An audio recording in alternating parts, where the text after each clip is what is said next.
Hey everybody, this is Randy Santel, Atlas, and it is Wednesday, December 8th. And if you're watching this Friday video, whenever, it means that I'm completely done with my first fall semester of my dietetic internship and graduate school through Mount Airy University. It was such a great first semester. I'm looking forward to building on everything during the next semester, which starts on January 3rd. But you guys all know that my 15-week Sexification 2021 is now over. I already posted the final weight loss results, over 108 pounds, which is awesome, as just a final video to end this series, just like I did for the 12-week 2020 Sexification series.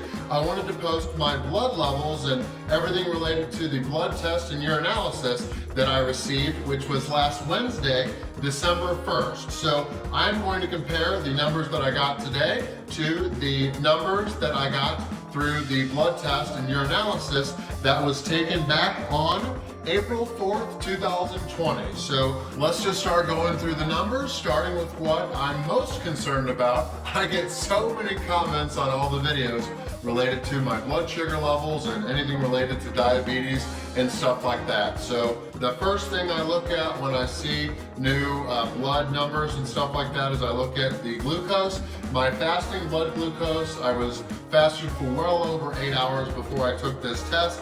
My fasting blood glucose was 93. That's compared to the 88 back in 2020, but that fluctuates a lot. What matters most is not only that it was under 100, because once it's over 100, that's more along the lines of pre-diabetes. So we are not close to that, but the more important number is A1C, hemoglobin A1C, and that corresponds to what your blood sugar levels are like for the past 2 to 3 months. So I was most happy to see that my A1C in 2020 was 5.3%. The level that starts pre-diabetes is 5.7, so anything under 5.7 is considered normal. Mine, just like in 2020, this year was just 5.3. So my blood sugar levels, maintaining homeostasis and everything related to glucose was awesome. So I was happy. A couple of my liver enzyme numbers back in 2020 were starting to get towards the high side, and I was focused on that during this 15-week weight loss break because the liver can be highly stressed by rapid weight loss. So I was happy. I don't really know what all the numbers mean, but they were a lot lower on this 2021 test. So liver is doing great, which is very, very exciting. Next, we're going to discuss another number that I'm always highly concerned about, and that is GFR, which stands for glomerular filtration rate, and that corresponds to kidney health and how well your kidneys are functioning and just filtering all of the waste products and everything going through them. So last year my number was great. I always want to be well over 100, and this time it was 112. So that is still well above the 90 or 100, whatever level. As long as it's over 60, that's great. So I want to be well over 100 for as long as I can, just like last year. So very happy with how my kidneys are functioning, and related to that, I did get a urinalysis and everything was great for that. Don't really need to report because everything was negative. I'm not letting protein slip through or glucose or anything like that. So I was happy. All of the blood cell related numbers were great. The only thing that wasn't sunshine and rainbows, and it is unfortunate, but it's still stuff that I could easily fix, and that was all related to the lipid panel. So just going through the numbers in 2020, which, as you guys know who watched that video, I was stoked about all those numbers. My triglycerides was 67. My total cholesterol was 143. My HDL, the good cholesterol, that was 50. And then my LDL cholesterol, that was 80.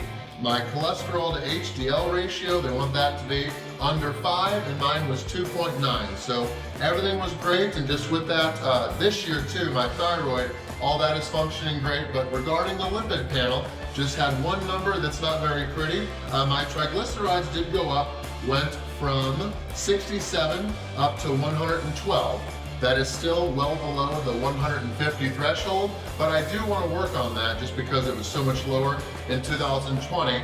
The HDL, I was happy that it actually went up. It went from 50 in 2020 to 56 this year. I do want that to be over 60, so that is something I am going to work on, but both my total cholesterol and my LDL cholesterol were high. So it wasn't a massive surprise. One of the reasons, and I don't know if this played into effect, but the only time I was really able to get this test done outside of my dietetic internship was just a few days after Thanksgiving. I know I had quite a bit of fats, alcoholic beverages, just all kinds of desserts and stuff like that. Since my sexification was over, I did enjoy myself. So I'm not sure if all my festivities played into the number, but also too, just going through the rapid weight loss that I did, the 108 pounds in 15 weeks.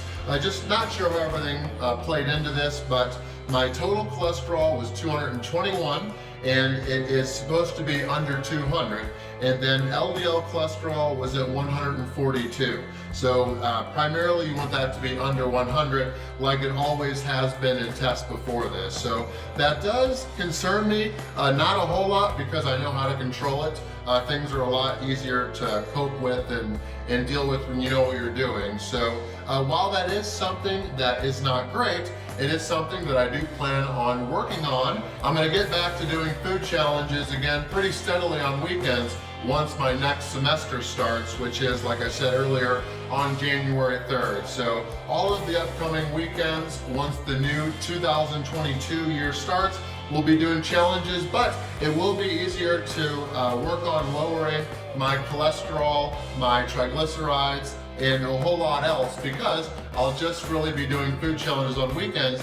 During the weeks, I'll still be highly focused on maintaining my healthy diet, getting all my exercises in, and stuff like that. So I will probably eventually kind of document my progress with working on my lipid panel. I also have already taken the photos under this sweatshirt just because of the weight loss. I do have some loose skin and some fatty tissue built up right there, just from mostly doing riding and cardio stuff rather than a whole lot of resistance training. So I'm going to work on documenting me getting rid of this. So just lots of videos coming up. I just finished a 6-week elective rotation working in the diabetes and nutrition education department of one of the Froedtert Health Centers in Menominee Falls, Wisconsin. And with that, I think in 2022 at some point, I am going to wear a continuous glucose monitor and just kind of see what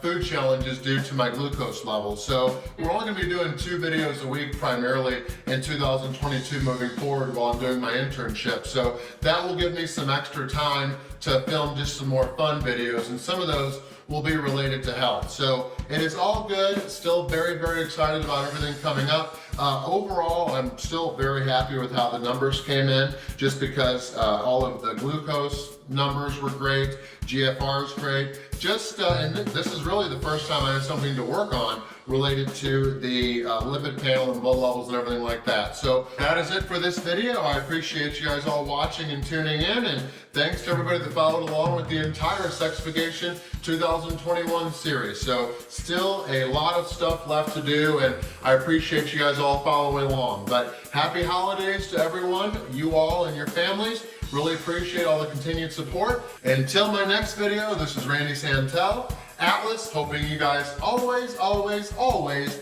win before you begin, and have a happy holiday season.